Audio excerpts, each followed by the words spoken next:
Alright mga idol, so time check po, alas 7:53.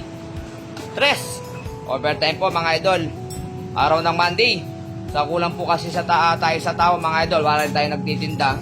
So pagod po, so tiyagaan lang mga idol. So pasensya na po sa mga maagang nakakatop, okay? So itong motor na to mga idol, overhaul po, daming tama mga lodi. Connecting rod, bearing sugunyal, timing gear, reboring, valve seal, siyempre matik yan, mga oil seal.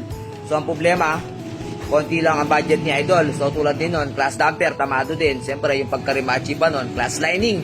Tapos ang budget ni idol ay mga nasa 7 lang o 8. Okay? So ganyan po kamahal magpa-overhaul mga idol, hindi biro. Ang overhaul po, ang overhaul hindi biro mga idol. Iba-iba po ang presyo ng overhaul, depende sa tama ng makina at depende sa available na pesa at ang kaya ng customer. So ngayon, ang budget lang ni idol, 8,000 all in na yun, pati labor.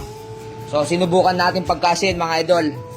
So, ngayon, tignan natin mamaya kung magandang andar nito. Sa alagang 8,000 na, overhaul po. Hindi biro to, overhaul. Napakaraming pinalitan. Mga idol, hindi po biro. So, tignan nyo naman yung connecting rod, mga idol, naauka po. Tapos, yung isang pin nasan na. Ayan po, ayan, nagumpisa na yung pin, no?